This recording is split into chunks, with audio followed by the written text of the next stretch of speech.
All right. Yeah, you can start. Good. All good. All right. Hey, everybody. How's everybody doing? Hopefully, you guys are having a beautiful Wednesday night. As always, I want to thank the first responders. I want to thank everybody out there, the nurses, doctors, scientists, janitors, just everybody out there working right now during this quarantine. Hopefully, you guys are staying safe, practicing, social distancing still. And, as always, wash your hands before and after every meal. Always, cough on your elbow, just practice that. And then, right now, just we're almost there. I believe that, it is getting better. It's just we have to keep this up in order for us to get back to normal lives, which is something I'm sure we all want. So let's just keep practicing that. And hopefully, you guys are being good. You guys are staying safe. And for the ones that are, quarantined out there, hopefully you guys are still trying to keep your mind, your body sharp, keeping your body good, your mind sharp. You guys are trying to just stay as busy as you can. I know it's a weird time right now, but as I said, as long as we keep following these practices, I'm sure in no time we'll, get through it. And hopefully everybody is safe out there right now. With everything going on in the world, hopefully everybody's doing good. Hopefully everybody's safe. Hopefully everybody's just just trying to make it better, and hopefully you guys are all safe out there. So as you noticed by the title, I did put the return of sports maybe, and I say maybe just due to the fact that the NBA today announced their 22 team playoff format. So we're going to get into that. We're also going to get into the NHL, their playoff format's ready to go. And now with the NBA and NHL, it's all about the hard part is, can they do it? Can they pull it off? And can they, can there be sports during this time? We're going to get into that. And then we're also going to talk about Major League Baseball, how they got denied to restart the season, basically. And we're also going to get into the other sports topic today that kind of took over, which was Drew Brees' comments on FinanceYahoo.com today. So we got a lot to talk about and probably not that much time. So let's get to it, everybody. So today the NBA announced that they have decided to restart the season with a 22-team playoff format. So with all that being said, what their plan is for everything to restart July 31st. That is their goal, to return with 22 teams and restart this thing. Everybody found out today who the 22 teams were: 13 from the West, 9 from the East. I'm really, not really for it, but with the 22 teams. But, here's the list for the West. It's the Lakers, the Clippers, the Denver Nuggets, the Dallas Mavericks, Houston Rockets, the Utah Jazz, Oklahoma City Thunder, Memphis Grizzlies, New Orleans Pelicans, the Portland Trail Blazers, the Phoenix Suns, the Sacramento Kings, and the San Antonio Spurs. For the East, you have the Celtics, you got the Bucks, you got the Raptors, you got the Heat, you got the 76ers, you got the Nets, you got the Magic, you got the Pacers, and you have the Wizards. So when this was announced today, my first reaction was kind of, what a waste, honestly. It was a terrible idea to bring back 22 teams. There has been talks about maybe just reseeding it in general now, just the top 16 teams. And I'm not mad at the fact that, about the teams that are, well, it's kind of like a 50-50.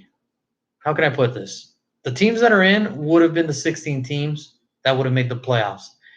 There's just a couple teams in there that, well, what are you guys doing here? And I'll get into that right now. So how it's going to work, everybody's going to play 8 games, but there's only going to be enough room for 16 teams. That's where my whole thing kind of comes in, is why you're going to add these extra teams, but we'll get more into that. So it's the East versus West, and this is kind of where it all begins for me. So you're going to have 22 teams come back, but 6 teams are going to bounce. Why didn't you just start that in the beginning? I understand, there's some teams that are in here that do have money players, and you got to try to get some revenue because sports has been out a while. You need it. But let me put it to you like this. The East has been very weak for the last 6 to 7 years. It has been a very weak conference. To put in perspective, in the East, there are only 4 teams. Let's just say this pandemic didn't happen and we stuck with the regular 8 from the East, 8 from the West. There's only 4 teams in the East with 40 plus wins. 7 teams in the West with 40 or more wins. Let me put it to you like this: the whole Western Conference. If you were going to do this playoff, you should have just put the better teams in. What I'm saying is, there's just some teams in the East that don't belong there. Now, granted, it is 8-on-8. That's what I'm used to, and that's fine. However, it's surprisingly, it's the West I'm actually more disappointed in, because in the East, there's 2 teams that were under 500 if we were going to do the normal standings, and there's only 1 team in the West with an under 500 record, but it's only 1 game. Now, the reason I say for the West it's kind of disappointing that they have 13 teams is, I get it. Again, you need players, you need revenue. I get it. The Pelicans don't deserve it. The Trailblazers don't deserve it. The Suns don't deserve it. The Kings, really? And the Spurs. That's the West. Those are the teams that would have been outside looking in this year for the playoffs if none of this whole coronavirus happened. But here we are. So I get it. Zion Williamson, he's on New Orleans. I get it. I don't like the fact that you're going to give, not undeserving because they're professional athletes and there's things that I couldn't do, but why are you going to make them play more than they have to? Because if you do this, 8 games everybody, and you're going to keep the same playoff format, the possible of a Game 7 NBA Finals will be during October 12th. The NBA is killing themselves there. Because if, let's say, football goes on, like there's no pandemic happening, and they decide to do everything they want to do, are you going to watch an NBA Final of Game 7? Or are you going to watch during that week, the game of the week in America, which is going to be the Eagles versus the Cowboys? What are you going to watch? Or Tampa Bay versus the Saints? I mean, let's face it. Every sport has a month that they dominate. Basketball is not for October. It's for starting the NBA season, but it's not to end it. I'm not a big fan of this. I think what they should have done is just keep it to the 16 originally, whoever was 1 through 8. I mean, it would have been no hard feelings. It happens every year. The teams that didn't make it, hey, good luck next year. Shorter games. I think the 8 games is good to get your feet back and all that stuff. But after that, I think they should have shortened the playoffs. Best of 3 all rounds. I don't see the necessary of having all games as a regular playoff if you're going to start so late. And October is your startup time to start the league again. So I'm really not understanding that concept. And honestly, the teams in the West, the 8 teams that deserve to be in the East made it, and the 8 teams that deserve to be in the West made it. But you're really going to add the Pelicans. You're going to add the Trailblazers. You're going to add the Suns. You're going to add the Kings, the Spurs, and you're going to add the Washington Wizards. Now, I get it. Revenue, it's all about the money. Hey, I get all that. I understand all that. However, why am I going to see the Suns try to battle it out with the Thunder, or the Rockets for that matter, when we know the outcome in the regular series. The Mavericks beat the Suns in a regular series of 2-1. Why do I want to see the outcome that already happened? All these teams that are in the playoffs have already beaten the teams that would have been outside looking in. And me personally, I think they should have just done the whole reseeding. This would have been the perfect time for them to experiment what they originally are going to go to, just the best 16 teams. And to be honest with you, looking at if they would have gone with the first 16 instead of this 22 to 16, it would have been a lot better. Because first seed would have been the Bucks, second seed would have been the Lakers, the third seed would have been the Raptors, fourth the Clippers, fifth versus the Nuggets. Then you got the Celtics at 6, the Jazz at 7, the Heat at 8, Thunder at 9, 10 with the Rockets, 11 with the Mavericks, 12 Pacers, 13 76ers, 14th Grizzlies, the 15th seed would have been the Nets, the 16th would have been the Magic. So, I mean, in retrospective, keep it 16 and do it 3 rounds. 3 best out of 3. There's no time for having a full game 7. There is time, but there is no time, if that makes any sense. It's not necessary. So, in a reality, in an alternate universe, had you done the 16 teams, it would have been the Bucks versus the Magic, Lakers versus the Nets, Raptors versus the Grizzlies, Clippers against the 76ers, Nuggets against the Pacers, Celtics against the Mavericks, Jazz against the Rockets, and then the Heat versus the Thunder. You understand what could have happened? You would have had an East Coast team versus a West Coast team in the first round. A couple of those matchups. You would have had – there's so much there that they kind of blew away. It could still happen, but how the rules kind of go is if, let's say, the Pelicans beat the Grizzlies and, 2 out of – they're all going to have to play 8 games. And if the Pelicans have the better record than the Grizzlies, then okay, then they deserve the 8th spot. My thing is, why give teams that already proved in the regular season that they're not good enough for the playoffs? That's kind of my thing. So I really didn't like it, but this is the format they're going to go, 22 teams, 8 games each, but they're only going to seed 16. After that, it's going to be they're going to seed you from 1 through 16. And as I mentioned, the East really has been kind of a weak conference, but I think this is going to benefit them the most because of the reseeding. I think what it is now is we're seeing that change. We're seeing that, hey, only 4 teams out of the 8 in the East have 40 wins. 2 teams in the East have, a record under 500. In the West, you got 7 teams, 1 through 7, that already have 40-plus wins. And you only have 1 team under 500.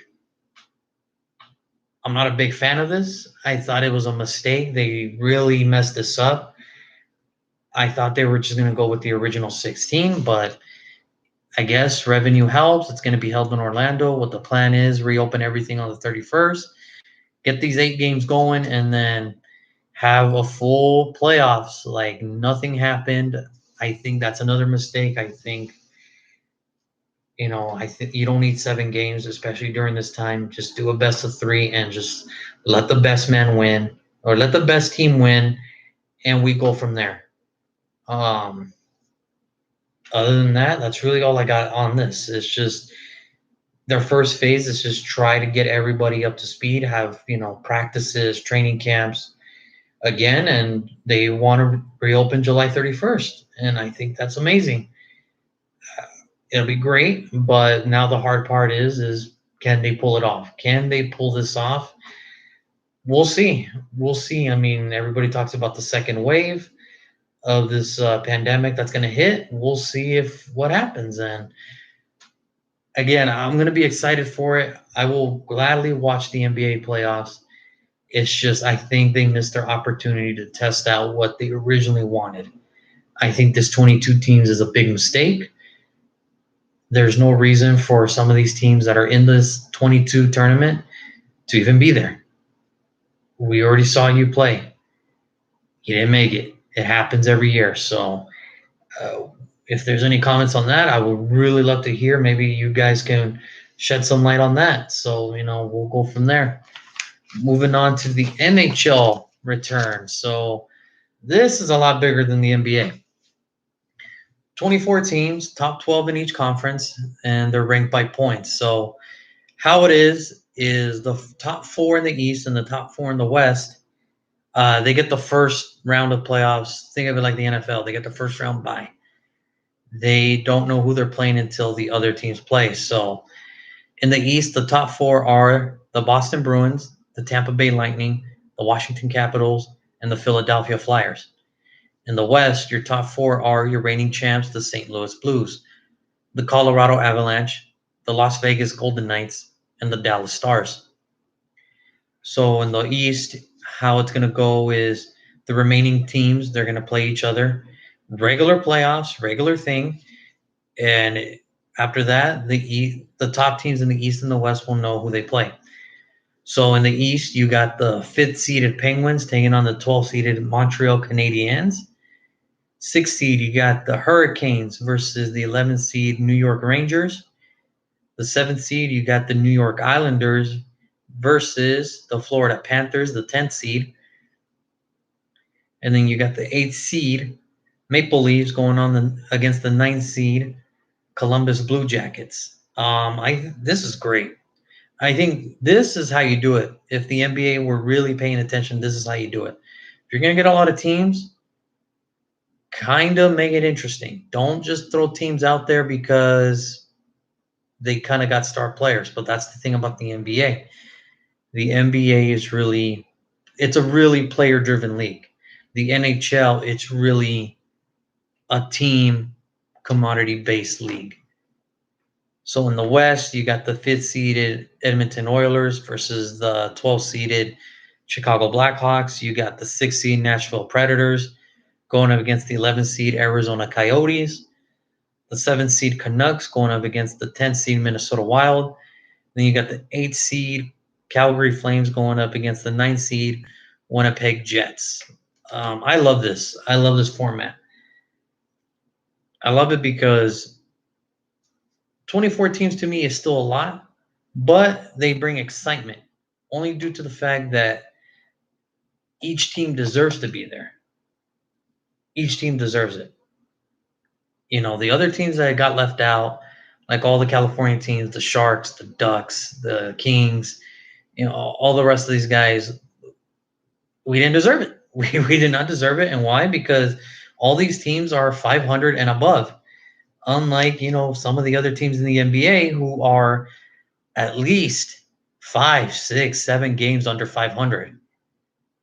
This is how you do it, the NBA. This is how you make playoffs interesting. You get the best teams. Now, in retrospective, yes, I could be considered a hypocrite because in the NHL, it's the same thing, 8-8. However, if you're going to try to recapture some of the lost time, 24 teams is probably the way to do it. And all these teams are above, 500 and above. So they each kind of have their own case to be there. And plus, it's all the same when you really look at it because the 8 teams, the 4 from the East, 4 from the West, they're not going to play the first round. So this is kind of like, hey, this is how we're going to end the season with rivalries going up against each other. And then you put in the rest, and now it's a regular playoffs. This is how you do it. You don't just start with 22 and be like, all right, play 8 games. And if, by some miracle, the Suns or the Kings or whatever have a better record than Memphis at the end of it, then, hey, Memphis, you're out. Even though you were the 8th seed originally, you don't deserve it anymore because we gave this team another shot because of popularity. So the NHL did this right. I believe they did it right. We don't know the time frame for this. We don't know when they're going to come back. I hope it's soon. Like I said, the return of sports, maybe, but I am actually more interested in the NHL playoffs than I am the NBA playoffs. And people know me as a Laker fan. It's like I really don't like how this playoff format is set. Just do the original 16 and keep it as that because now you're going to add games The season was already over for the NBA and the NHL. The NHL is just trying to pick up where they're left. The NBA is just trying to throw something out of the blue, which is, to me, kind of lazy, kind of dumb. This is kind of like the first time Adam Silver he really doesn't look bad. It's just he kind of just threw something together and hope it worked. And the owners were, I wouldn't say dumb enough to vote on this, yes, on this, but I guess they were just in a hurry to try to see if maybe they can salvage their season or whatever. So I'm more interested in the NHL playoffs than I am the NBA playoffs right now. That's just me. I can't. If the NBA and NHL come back, I'll be watching both. But I think right now I'm more interested in watching, the Predators go up against the Coyotes than I am, let's say the Trailblazers going up against, the Nets. That's just me though. I don't see how we can screw. I don't know how the NBA screwed this up, but this is just something they pulled together, and hopefully it works out for both parties. But right now, if I were to tell you my favorite, I'm actually gonna go with the Clippers to win the whole NBA championship. I just think where they left off, they have the talent and they have the better bench than some of the teams that are in the playoffs. So I think that's going to help them in the long term. So I think right now my favorite to win the NBA championship, if this were to happen, would be the Los Angeles Clippers. And for the return of the NHL, if it were to happen, I think my favorite would be. It's actually kind of a cross between the Colorado Avalanche and the Tampa Bay Lightning. I think right now where they both left off is the same thing. They both have good depth and they actually have been together for a while now. So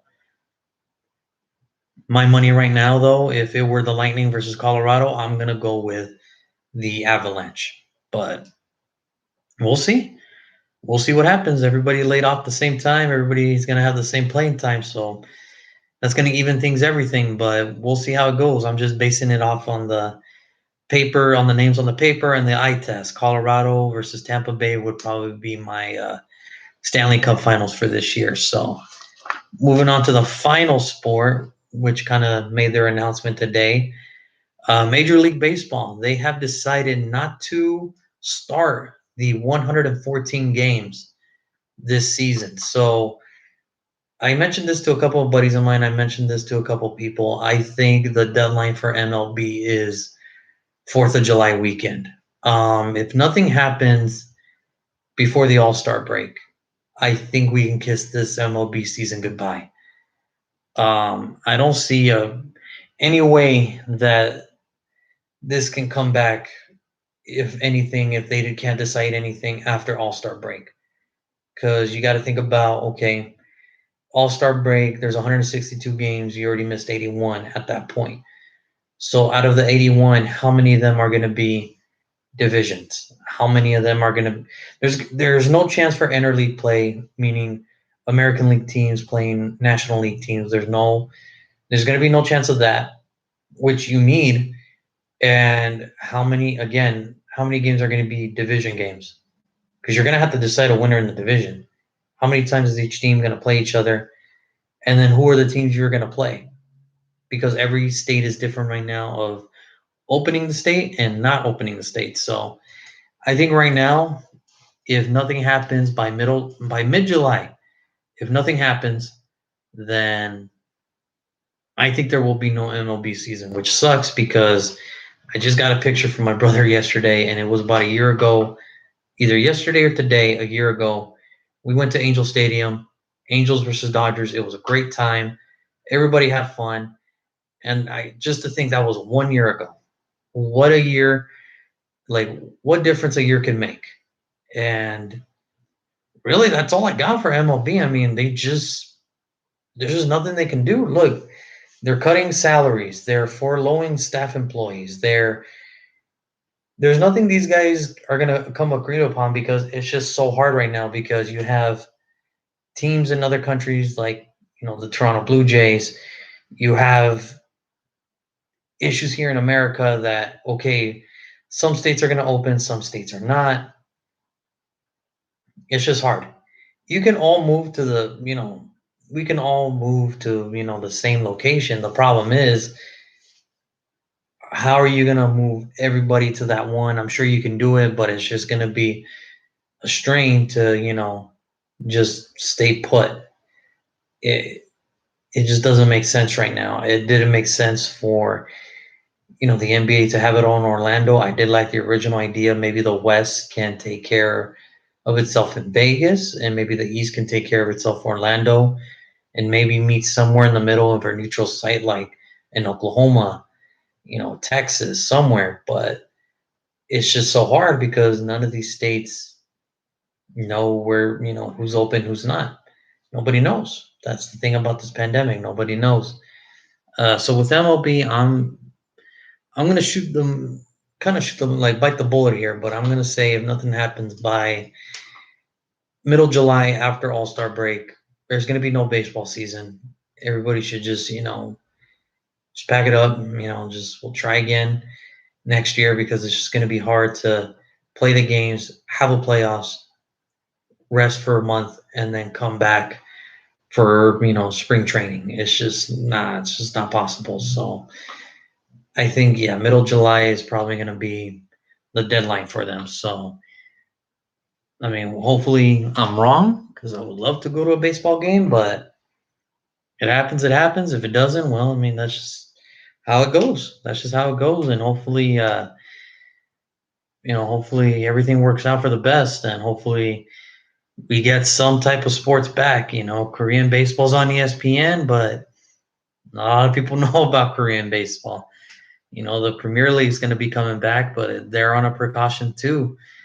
It's just right now, sports is, I think, would be a peacemaker to maybe parties, maybe everybody involved, but we'll see what happens. So um, we'll see what happens, and I can't wait to see the NHL playoffs and NBA playoffs. But fingers crossed. And now to the big topic of the day, the one that everybody's been kind of like chippering about, kind of talking about today, is the Drew Brees comments today about the on his interview with FinanceYahoo.com. Um,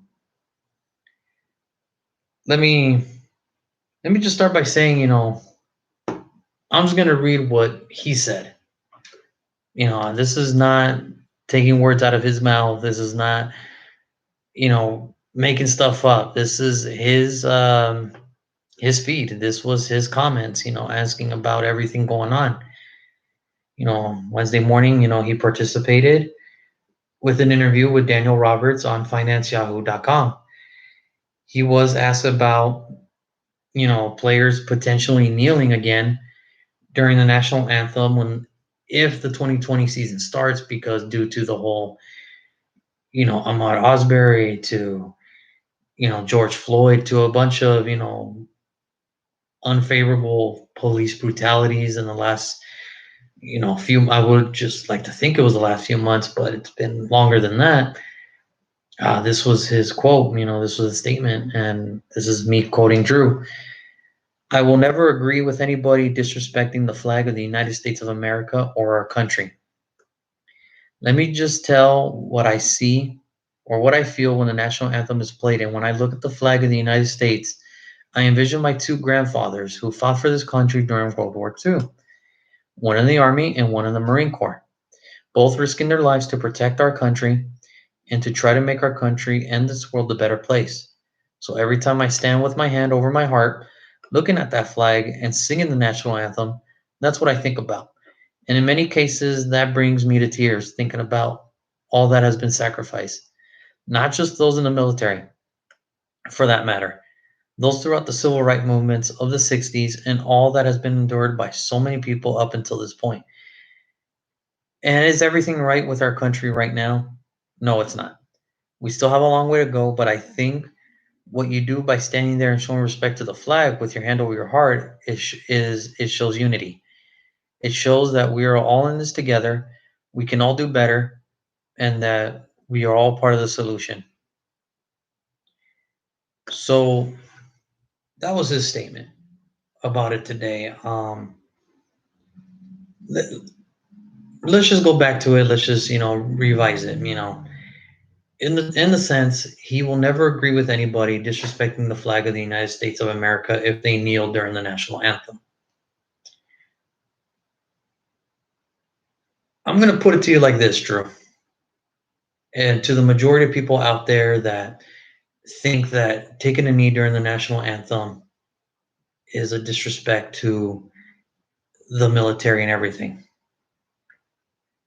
You need to get off your high horse. You guys need to stop putting the people that are in the military and the people that are veterans in this position. We understand you support us, but don't put us in your narrative, meaning stop saying how you think we feel. If I were to tell you a poll study in 2018 given to veterans and people that were serving, asked the question, what do they think of Colin Kaepernick kneeling during the national anthem? What their thoughts were? Would you be surprised if I told you 85% of people that are veterans and that are in the military did not feel disrespected at all? So all of you that are keep saying, people that are kneeling for the flag and they're disrespecting the military, y'all got to stop. Y'all got to stop with that. Do not put us in your narrative, because for the most of you that are saying this, I guarantee you, at least 50% of you have not done what my brothers and sisters have done. I can almost guarantee that fact. That 50% of you that say that comment have never stepped foot, have never worn those boots that my brother and sister have.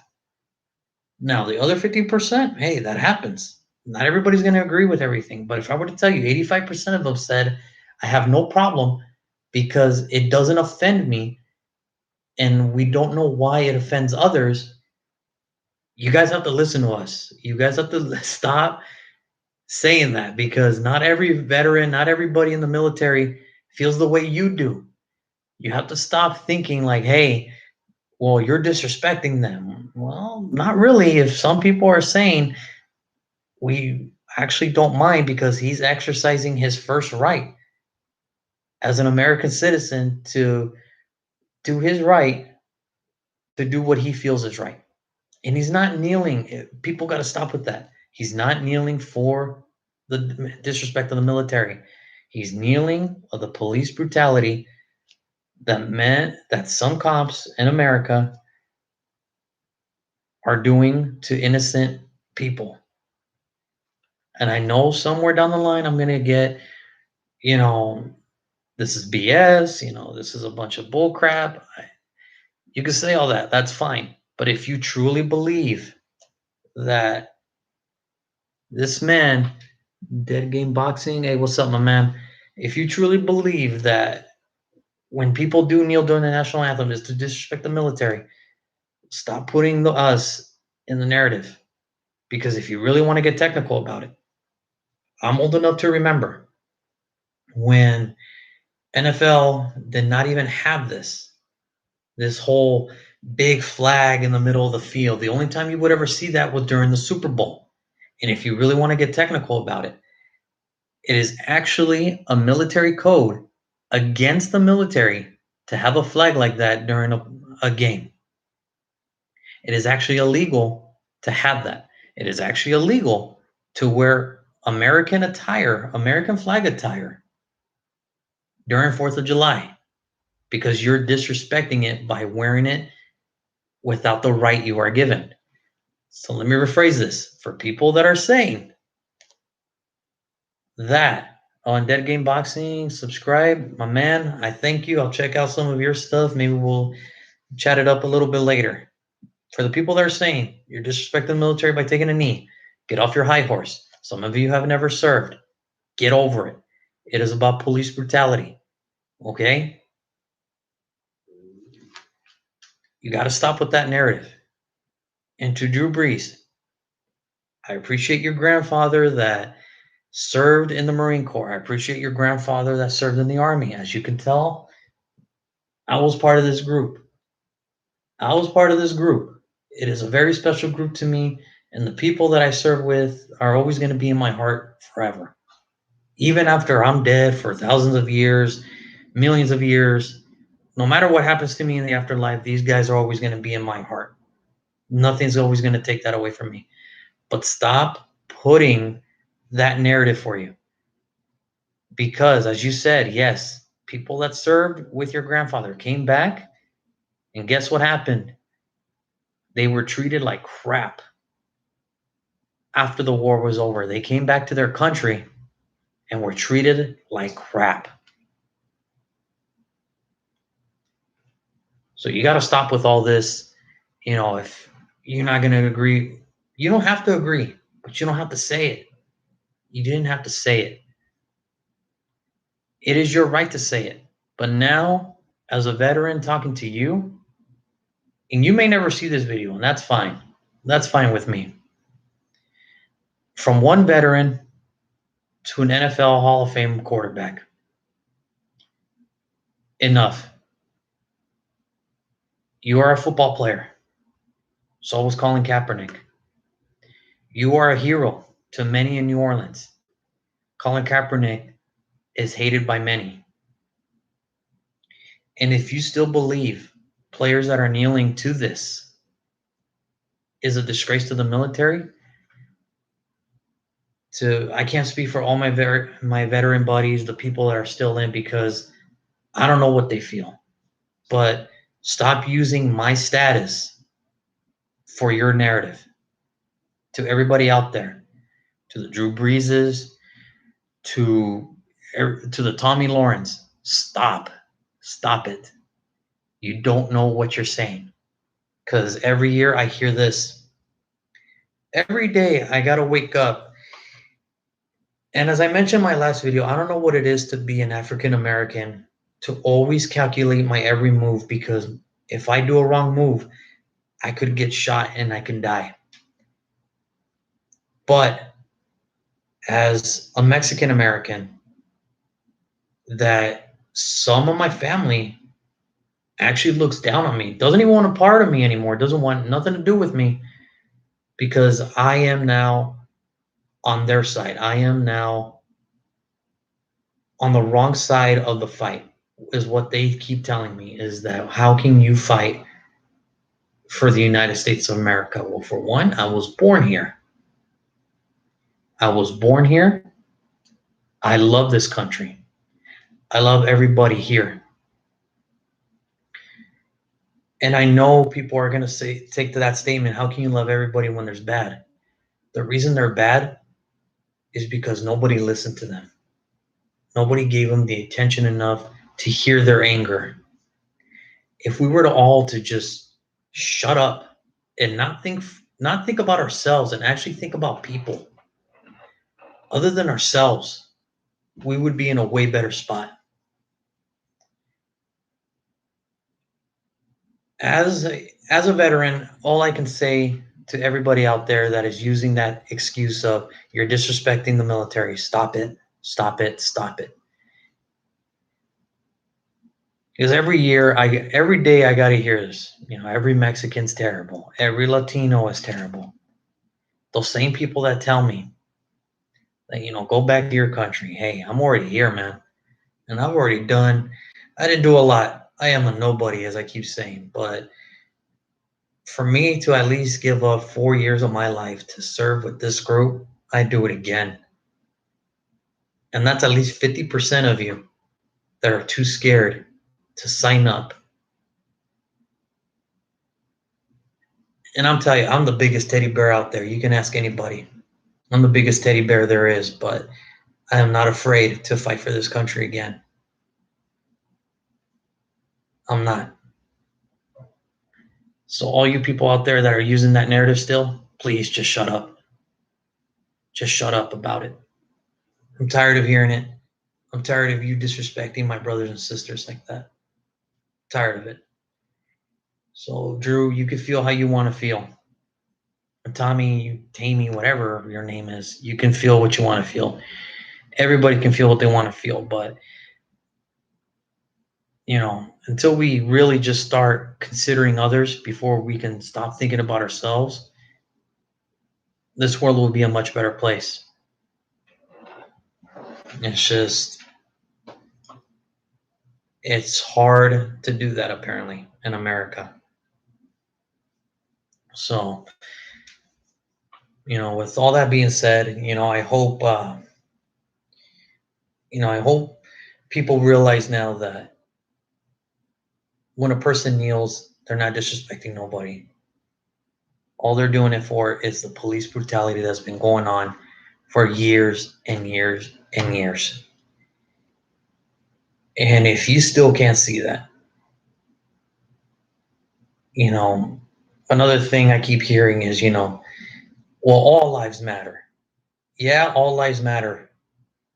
But right now, the African American community needs our help because they have been suffering for a lot longer than the Caucasian community, than the Latino community. I'm going to tell you a story about what America means to me.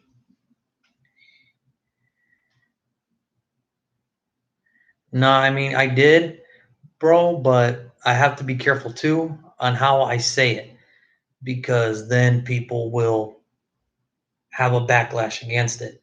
So my grandfather came here to this country and did it, he did it like anybody else. Just wants to come here and just live the American dream. My dad did the same thing. And it hurts me because all I know in my life is freedom. I truly believe that human rights and human freedom is, not a privilege. It should be a gift.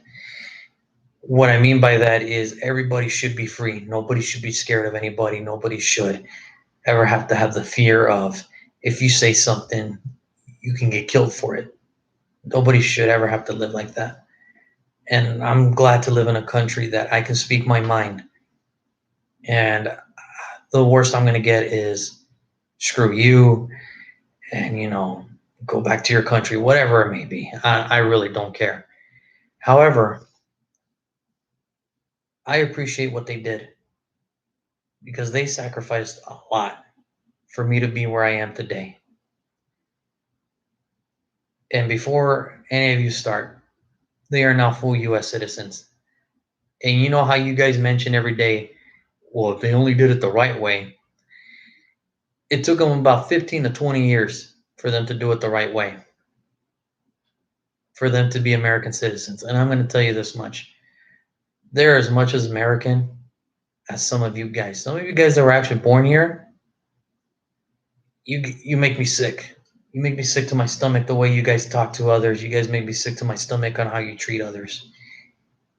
Well, that's a conversation for another time. But where I'm getting at is if you are so offended that a man is kneeling for what he believes is right and is exercising his First Amendment,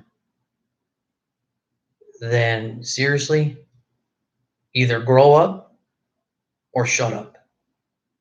Grow up or shut up.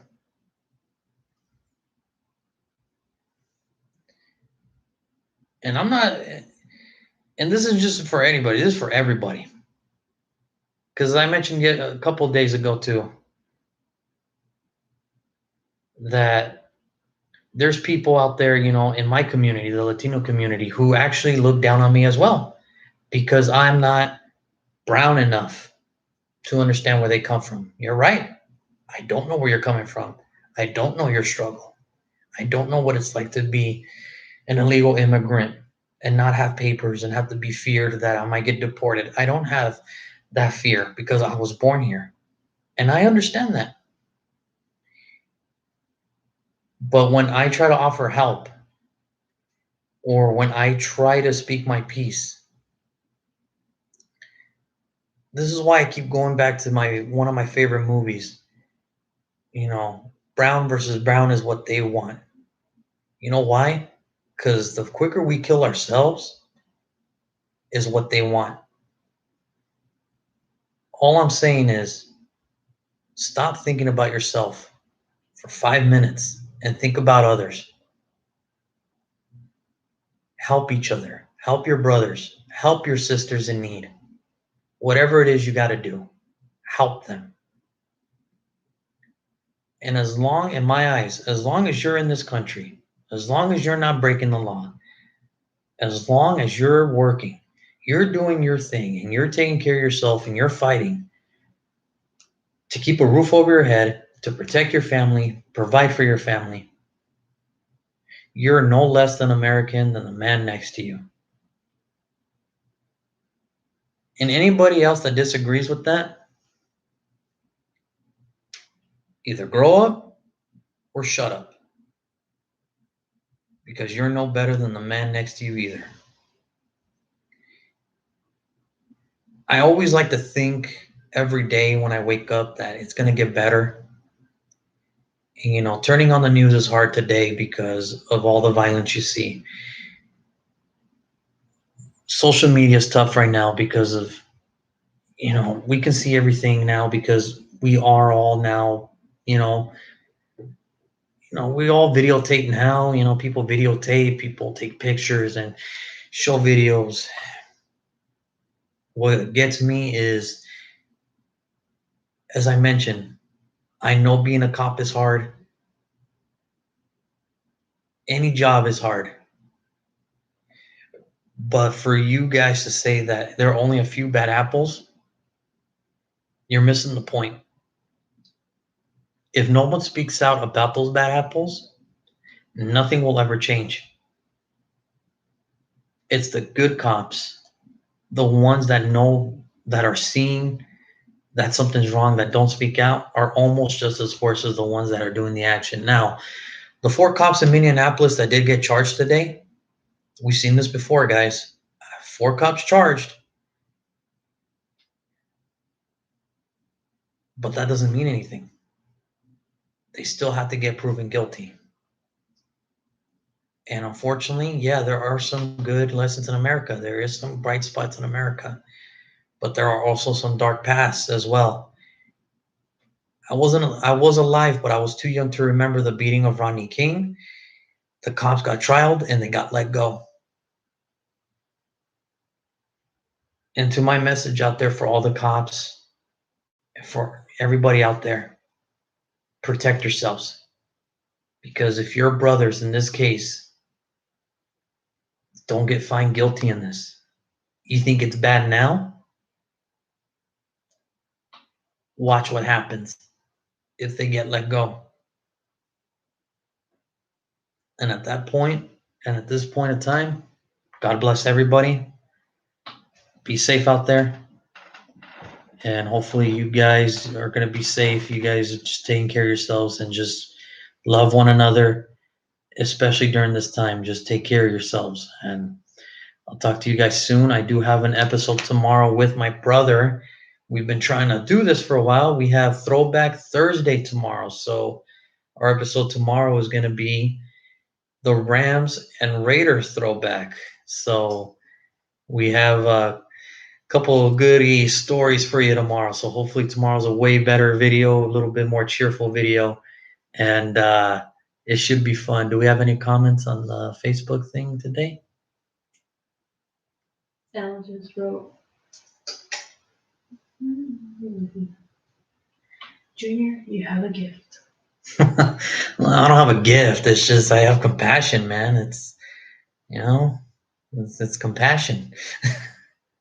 It doesn't matter where you're from. Just be nice. It's not that hard. And if it is too hard for you, learn. It's not too late. But any other ones, or was that it?